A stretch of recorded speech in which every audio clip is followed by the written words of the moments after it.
was no hope. And Kratos cast himself from the highest mountain in all of Greece.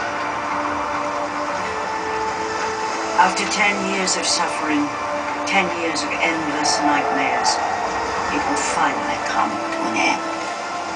Death would be his escape from madness.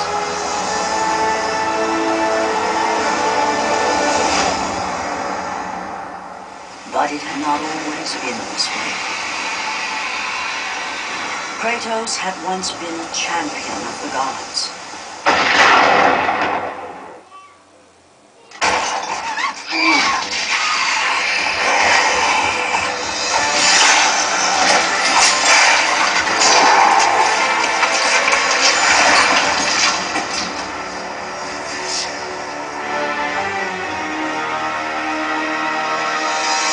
Slaughtered like animals, the victims lay before him, a reminder of his own past, a past he could never escape.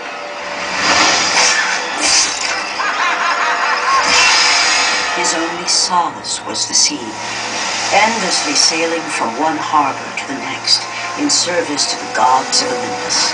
All his hopes rested within.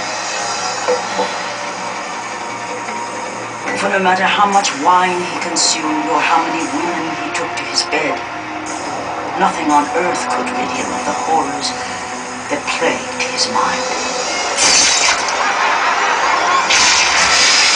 Athena!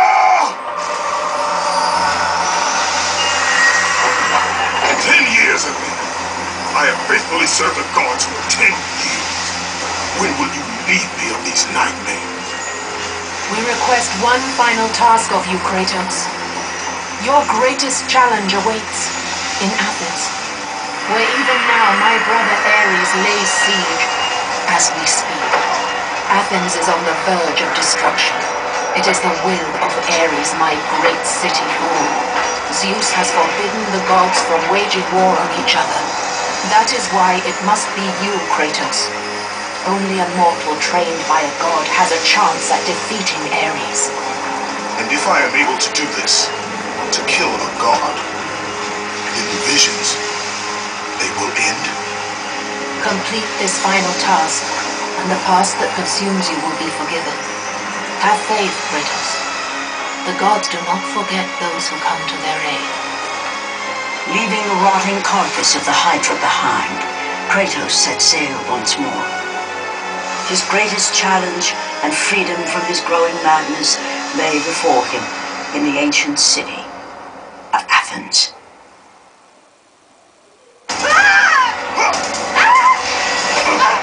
And with that act, Kratos set in motion the events that would lead to his downfall. Kratos, as Athena herself has foretold. But you are late, perhaps too late to save Athens. Or is it Athens you have come to save? No, we must not stop! And when the oracle looked into his soul, she saw a beast as well as a man. Once a captain in the Spartan army, Kratos had begun his command with only 50 soldiers. But soon his numbers grew to the thousands.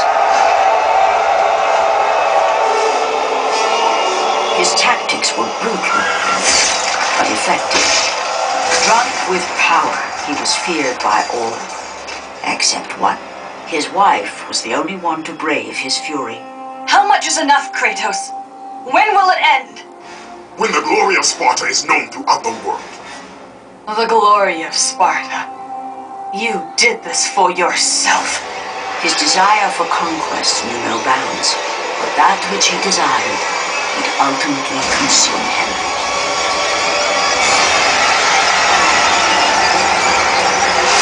By the gods, why would Athena send one such as you? Stay out of my head! Choose your enemies wisely, Kratos. Your brute strength alone will not be enough to destroy Ares. Only one item in the world will allow you to defeat a god.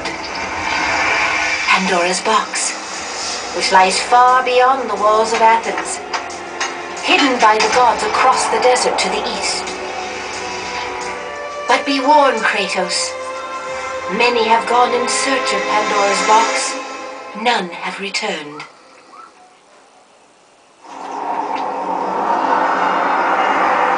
Kratos, the journey forward is perilous, but one you must complete if you are to have any hope of saving Athens. The Oracle spoke of Pandora's box. Can it be real? The box exists. It is the most powerful weapon a mortal can wield. And with such a weapon, I could defeat Ares.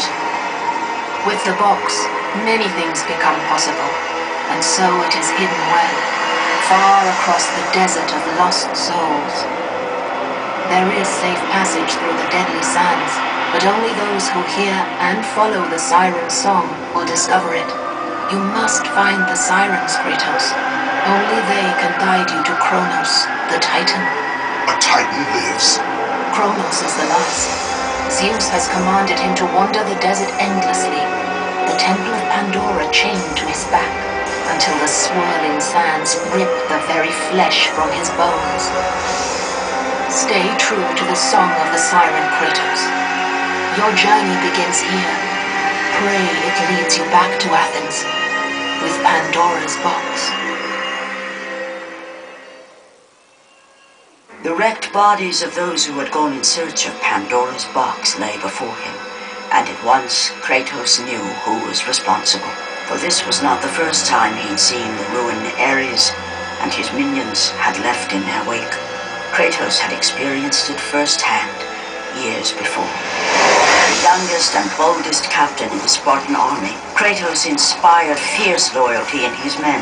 It had always been enough to carry them through any battle, until this day. The barbarians to the east numbered in the thousands, and descended on the Spartans without mercy.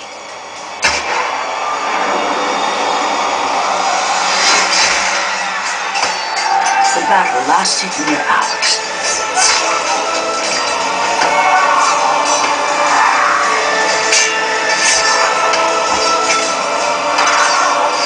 The discipline and training of the Spartans did little to stem the tide of the merciless barbarians.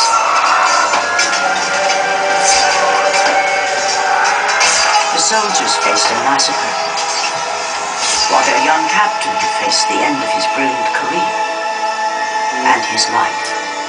But to Kratos, victory was worth any price, even his soul. Ares!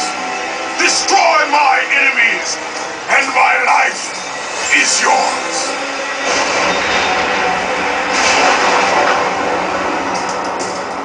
That desperate call for aid would come to haunt Kratos for all his days. By the gods, what have I become?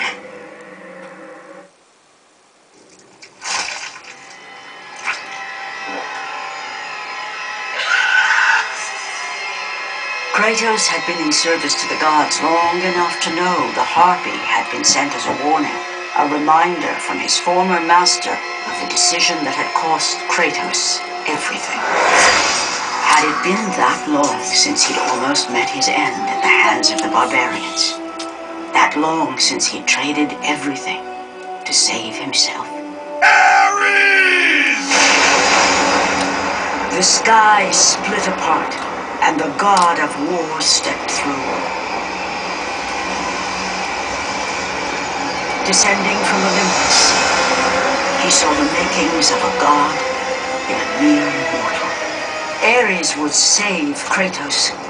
He would turn him into the perfect warrior, his servant on earth. Only a simple pledge of loyalty was required. My life is yours, Ares. From this day, I shall carry forth your will. And his fate was sealed.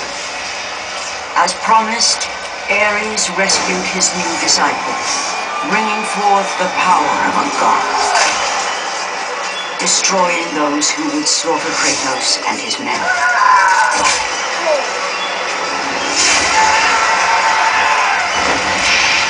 As for Kratos, only a sword and shield would befit the newest servant of the god of war.